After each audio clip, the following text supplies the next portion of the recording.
Georgia's Supreme Court upheld the conviction of a Macon pastor convicted of killing a woman on his wedding day. Prosecutors say in June of 2015, William Pounds III shot and killed Kendra Jackson. That day, he was scheduled to marry another woman. Court records say he had long-term relationships with both women and had been engaged to both, sometimes at the same time. Pounds told different stories to investigators, saying Jackson committed suicide or was shot accidentally. In 2017, a Macon jury convicted him of malice murder. He appealed, saying there wasn't enough evidence to convict him, and the judge should not have allowed people to testify about things Jackson told them. Pounds also claimed his defense lawyer was ineffective. The state court this week unanimously rejected all of his arguments. Pounds is serving life without parole. This is the story of a man who hid behind the pulpit, wearing the robes of a pastor while living a double life so twisted, so deceitful, that it led to murder. A man who stood before his congregation preaching about faithfulness and righteousness, yet behind closed doors, he was juggling not one, but two fiancées, both convinced they were the only woman in his life. This story happened in Perry, Georgia, and it's a crime so bizarre, so twisted, that when the truth came out, it sent shockwaves through the community. This isn't just a case of infidelity. This is a story of lies, betrayal, and murder, a murder that took place on the day of his wedding. Imagine this. A woman wakes up one morning thinking she's about to get married, that she's about to start a new chapter in her life with the man she loves. But somewhere else in town, another woman, the other woman, is lying in a pool of blood, a gunshot wound to the head. The man at the center of it all? Pastor William Pounds. But here's the real question. Can a man truly live a double life and never get caught? Can deception go on for years without eventually collapsing under its own weight? Or is it true what they say, that what happens in the dark will always come to light? Before we dive into the details of this jaw-dropping case, I want to say thank you to my incredible viewers and subscribers. Your likes, shares, and comments mean everything. Your engagement doesn't just support the channel, it keeps these stories alive, ensuring that victims are not forgotten. If you're new here, don't forget to hit that subscribe button and become part of our growing community of true crime enthusiasts. I appreciate every single one of you, and I never take your support for granted. Now, let's get into the story. And trust me, you'll want to watch this one until the very end. Pastor William Pounds was a respected leader in his church, a man people looked up to, a man whose words carried weight. But what his congregation didn't know was that this man of God was also a master manipulator. For over 10 years, Pounds juggled two relationships, one with Kendra Jackson, a 46-year-old divorced mother of three, and the other with Vicinda Crawford, a woman who, just like Kendra, believed she was the only one. Now, let's pause here for a second. How do you keep up a lie like that for a decade? How do you manage two relationships, two full-on engagements, without slipping up? Think about it. Two women, two sets of anniversaries, two sets of family members, two different wedding plans, and two completely different lives. But Pounds didn't just manage it. He mastered it.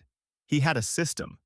Whenever one woman got suspicious, he'd find a way to convince her that she was the one, that the other woman was in the past, and that she had nothing to worry about. And here's the kicker. He proposed to both of them. Now maybe you're thinking, okay, people cheat all the time. This isn't that crazy. But here's what makes this story different. Unlike most cheaters who get caught when a text pops up at the wrong time or when a friend spills the beans, Pounds' downfall wasn't caused by accident. His two fiancées met each other, and it happened in the worst possible way. It was May 31st, 2015, National Pastor Appreciation Day. Pounds' church, King's Chapel Memorial CME Church, was hosting a special event to honor him. A day meant to celebrate this so-called man of God. Kendra Jackson arrived at the church, excited to support her fiancé, unaware that her entire world was about to come crashing down. And guess who else showed up? Vicinda Crawford. She came separately, hoping to surprise her man, wanting to show him love and appreciation on his special day. And right there, in front of everyone, the two women came face to face. Let's take a second to picture the absolute chaos that must have unfolded in that moment. Imagine the confusion, the shock, when Kendra and Vicinda realized they were both engaged to the same man. Imagine the whispers spreading through the church, the congregation murmuring in disbelief, trying to piece together what they were witnessing. For a decade, Pounds had lied to them both, leading parallel lives, manipulating them into thinking they were his one and only. And that was the day it all came crashing down. After the church showdown, things moved quickly. Kendra Jackson, humiliated and heartbroken, ended the relationship. She walked away. But Vikinda Crawford didn't. Despite everything, she stayed with Pounds. And not only did she stay, she moved forward with the wedding. The ceremony was set for June 12, 2015, just 2 weeks after the big revelation at church. Now let's pause again. What would make a woman stay after finding out that the man she loved had been lying to her for 10 years?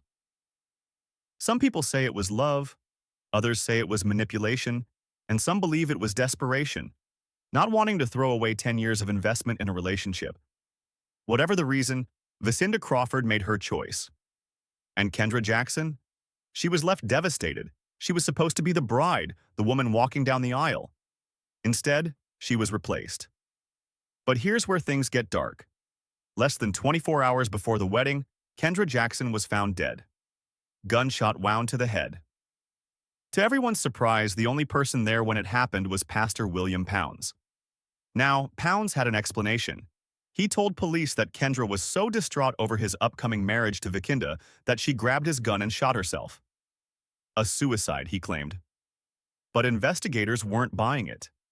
And when forensic experts stepped in, the real story began to unfold. Did Kendra Jackson really take her own life? Or was her death staged to look like a suicide? Because the more investigators dug, the darker the story became. Gunshot analysis, blood spatter evidence, inconsistencies in Pounds' 911 call. The truth is far worse than you think. And trust me, you won't want to miss it. Let me know your thoughts in the comments below.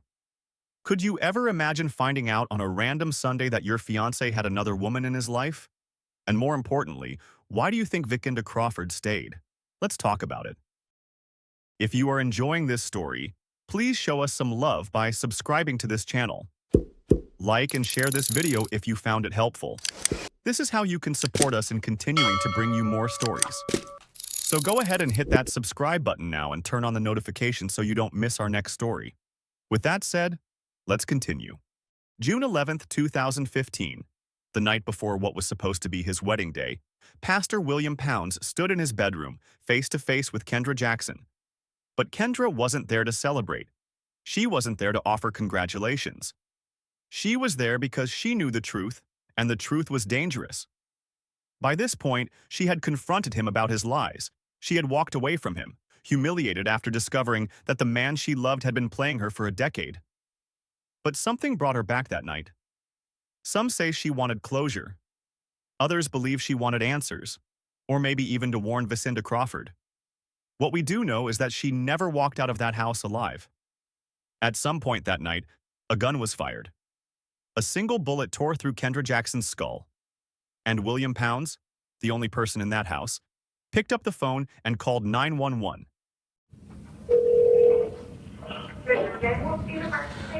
Ma'am, my girlfriend is here, and she was trying to take the gun, and she shot herself in the head. I need an ambulance, please. I need somebody here. I need somebody here, please. I need somebody here. Yes, sir. I can get the route for you, okay? But you just try to calm down for me. I got the mobile one for you, okay? Oh, Jesus. I need somebody here. I need somebody here. Emergency. 571 Bellmead Place. Okay. Oh, Jesus. Is it the house or the apartment? This is a duplex. It's a duplex. Okay. What is your telephone number just in case we get disconnected? It's 478. Jesus. Okay. Sorry, next time it's not check in, okay? Now it's the question, how old is he? She's 40. I'm 45. I'm 46. She's 46. Okay. Is she away from you? No, ma'am. She's not responding. She's not moving. Okay. Is she breathing? Let me look. Kendra. She's not breathing. Okay. She's not breathing. I'm trying to move her. Okay. I'm trying to move, but she's not moving. Okay. I'm moving. We were. Okay. Well, I need to get right down there next to her, okay? Is she on her belly? Is she on her back? Or is She's she- on her stomach. I was trying to take the gun away from her. I was trying to take I'm gonna try to do. I'm gonna CPR instructor. I'm gonna try to do CPR on her. Okay. Well, I need to get her on her back, or I need to keep breathing her not holding her side.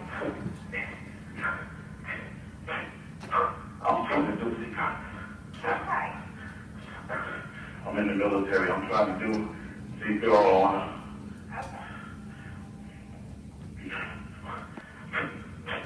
Okay.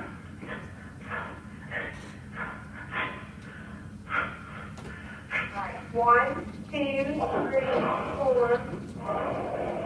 3, 1, 3, 1, 2, 3, 4, 1, 2, 3, 4. 1, 2, 3, 4, 5, 6, 7, 8, 9. Yeah, I was trying to take I was trying to take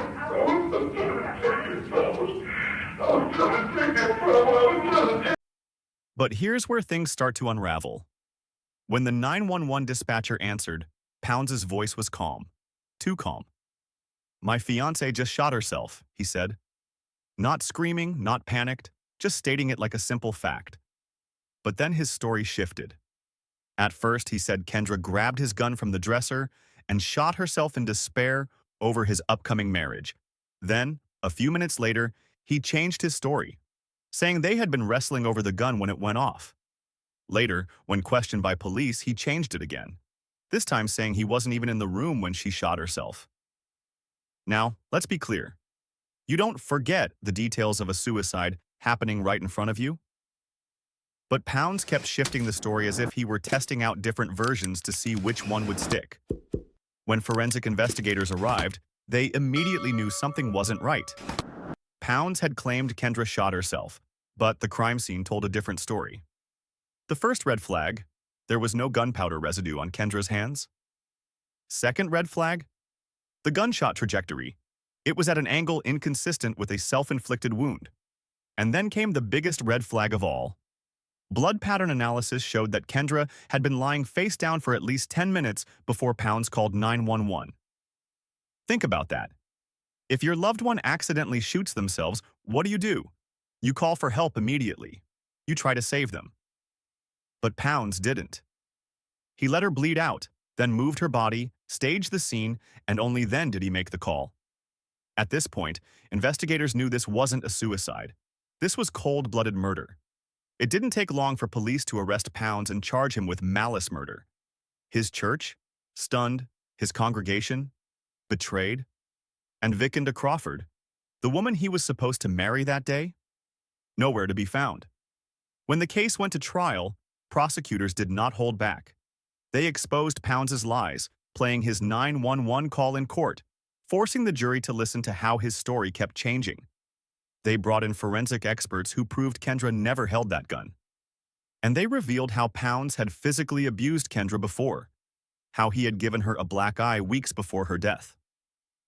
When it was the defense's turn, they tried everything. Pounds' lawyer admitted that his client was a liar, a cheater, and a manipulator, but, he argued, that didn't make him a murderer. But the jury? They weren't buying it. After just 3 hours of deliberation, they came back with their verdict: guilty. Pounds sat at the defense table, his Bible in his hands, flipping through the pages as the verdict was read. But no amount of scripture could save him now. When the judge sentenced him to life in prison without parole, he didn't hold back. "Mr. Pounds, and I'm not going to dignify you by calling you Reverend. You didn't earn that title. You are a liar. You are a manipulator. And frankly, you are an outright charlatan." Mr. Pound, I'm not gonna dignify you by calling you Reverend Pound. You didn't earn that. You are a liar. You are a manipulator. And frankly, you are an outright charlatan. I don't know that in this courtroom in 30 years I've heard more lies than I heard you do when you testified. Than I heard on that day. I don't believe that the truth is in you. I really don't. Pounds barely reacted. He simply closed his Bible, stood up, and walked out of the courtroom in shackles. And that was it. The man who once stood in front of a congregation preaching about faithfulness and truth was now spending the rest of his life behind bars. His double life, his deception, his manipulation, all of it collapsed in the most tragic way possible. But here's the part that hurts the most. Kendra Jackson never got justice in time to save her own life. She was a mother of 3, a woman who believed in love, a woman who thought she had a future with someone she trusted. Instead, she was betrayed, silenced, and murdered. And for what? Because one man couldn't stop lying? Because he couldn't let go? Her children? They lost their mother, her family. They lost a daughter, a sister, and a friend. And for what? If there's one thing this case teaches us, it's this. Deception never lasts forever. People like William Pounds always think they're too smart to get caught, too good at playing the game. But the truth? It always comes out. And sometimes, when it does, it's too late. Kendra Jackson deserved better. She deserved to live. She deserved to be loved by someone who was honest and true. So, if you're watching this and you're in a situation where someone is lying to you, manipulating you, or making you question your worth, walk away before it's too late. Because trust me, no relationship is worth your life. Thank you all for watching. If you found this story as shocking as I did, let me know your thoughts in the comments below. What do you think really happened that night? Do you believe Pounds planned it all along? Or do you think it was a crime of desperation? And more importantly, why do you think Vikinda Crawford stayed with him even after she found out? Let's discuss. And if you haven't already, hit that subscribe button and join our growing community of true crime followers. Your support keeps these stories alive, and I appreciate each and every one of you. I'll see you in the next video. Stay safe. And remember, what happens in the dark always comes to light. Therefore, strive to live and lead a good life in all your dealings in life.